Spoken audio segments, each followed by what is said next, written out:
Hello friends, welcome back to our channel. నేను మీ లలితా రామినేని. ఈ రెసిపీని 10 to 15 మినిట్స్లో సింపుల్గా చేసుకోవచ్చు. సూపర్ టేస్టీగా ఉంటుంది. పిల్లలకి ఇష్టమైన రెసిపీ. దీనిని బ్రేక్ఫాస్ట్గా చేసుకోవచ్చు, ఈవినింగ్ స్నాక్స్గా కూడా చేసుకోవచ్చు. నేను ఈ రెసిపీ కోసం ఒక బౌల్ మైదాతో చేసిన పాస్తాను తీసుకున్నాను. కావాలనుకుంటే గోధుమ పిండితో చేసిన పాస్తానైనా తీసుకోవచ్చు. ఫస్ట్ ఈ పాస్తాని మనము బాయిల్ చేసుకోవాలి. బాయిల్ చేసుకోవడం కోసం ఒక గిన్నెలో వాటర్ తీసుకొని ఆ వాటర్లో ఒక స్పూన్ సాల్ట్, ఒక స్పూన్ ఆయిల్ని యాడ్ చేశాను. ఈరోజు మనము 2 పొయ్యిలు యూజ్ చేద్దాము. ఒక పొయ్యి మీద ఈ వాటర్ని బాయిల్ చేసుకోవడానికి పెట్టేశాను. రెండో పొయ్యి మీద ప్యాన్ పెట్టుకొని ప్యాన్ వేడైన తర్వాత ఒక 3 స్పూన్లంతా ఆయిల్ని యాడ్ చేశాను. ఆయిల్ వేడైన తర్వాత ఒక స్పూన్ జీలకర్ర తీసుకున్నాను. 10 చిన్నులపాయ రెబ్బలను తీసుకొని చిన్న చిన్న ముక్కలుగా కట్ చేసి యాడ్ చేశాను. కట్ చేసి పెట్టుకున్న 2 పచ్చిమిరపకాయ ముక్కలను యాడ్ చేశాను. ఇవి కొంచెం ఫ్రై అయిన తర్వాత కట్ చేసి పెట్టుకున్న పెద్ద ఉల్లిపాయ ముక్కలను కూడా యాడ్ చేయాలి. ఇవి కొంచెం ఫ్రై అయిన తర్వాత స్టవ్ని సిమ్లో పెట్టుకొని ఒక స్పూన్ ధనియాల పౌడరు, కొంచెం పసుపు, నేను ఈ స్పూన్ వచ్చేసి టీ స్పూన్, చిన్న స్పూన్ అండి, 1 స్పూన్ కారం, 1/2 స్పూన్ గరం మసాలా, కొంచెం జీలకర్ర పౌడర్ను కూడా యాడ్ చేశాను. అదేవిధంగా తగినంత సాల్ట్ని కూడా యాడ్ చేసుకొని ఒకసారి కలుపుకోవాలి. 2 టమోటాలను తీసుకొని మిక్సీ పట్టుకొని ఆ ప్యూరీని యాడ్ చేస్తున్నాను. అనుకుంటున్నారా, లలిత ఏంటి మసాలాలు ఆర్డర్లో వేయలేదు, అన్ని ఉల్టా పుల్టాగా వేసింది అనుకుంటున్నారా? ఏం కాదండి, మసాలాలు ఎలా వేసినా ఏమీ లేదు. ఒక స్టవ్ మీద ఈ టమోటో గ్రేవీ రెడీ అవుతూ ఉంటుంది. రెండో స్టవ్ మీద ఇప్పుడు ఈ గిన్నెలో ఉన్న వాటర్ బాయిల్ అయినాయి కదా, పాస్తాని యాడ్ చేశాను.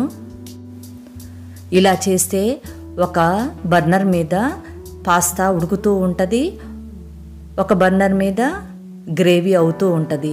ఇలా చేసుకుంటే చాలా ఈజీగా 10 మినిట్స్లో చేసుకోవచ్చు. ఈ గ్రేవీ ఉడికింది అని ఎలా తెలిసిద్దంటే, ఉడికిన తర్వాత ఆ గ్రేవీ మీద కొంచెం ఆయిల్ కనపడతా ఉంటుంది. అప్పుడు మనము స్టవ్ ఆపేసుకుంటే సరిపోయిద్ది. తర్వాతకి కావాలనుకుంటే మనం మళ్ళీ స్టవ్ ఆన్ చేసుకోవచ్చు.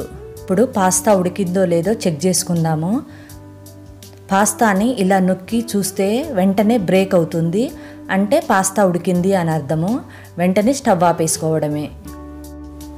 నేను ఎలా చేస్తానో అలానే మీకు షేర్ చేస్తున్నానండి. నేను చేసే ఈ విధానం మాత్రం ఇంట్లో చాలా ఇష్టపడతారు, అందుకనే మీకు షేర్ చేస్తున్నాను. ఇది వడగట్టే జల్లెడతోటైనా వడకట్టుకొని మనం యాడ్ చేసుకోవచ్చు. లలిత ఇలానే చేసింది, నేను ఇలానే చెయ్యాలి అనేది ఏమి లేదండి.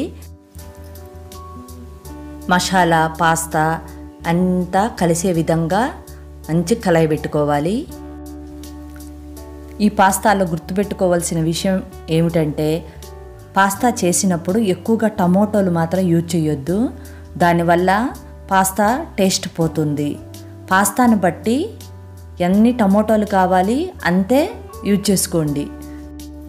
నేను ఒక 1/2 కేజీ పాస్తాకి 2 టమోటాలు యాడ్ చేశాను. చీజ్ని యాడ్ చేస్తున్నాను. మీ దగ్గర చీజ్ లేకపోతే పాల మీద మేగడ యాడ్ చేసుకోవచ్చు. నేను ఒక్కోసారి పాల మీద మేగడ కూడా యాడ్ చేస్తానండి, చాలా టేస్టీగా ఉంటుంది. పాల మీద మేగడిని యాడ్ చేసేటప్పుడు స్టవ్ని బంద్ చేసిన తర్వాత యాడ్ చేయండి.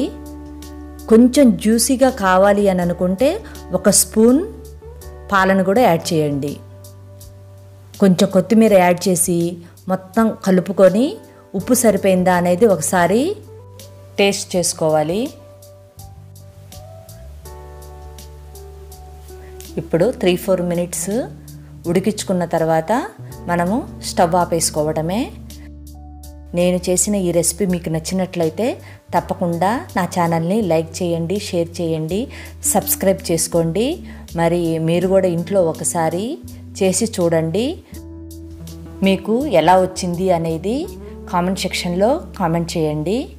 Thank you for watching.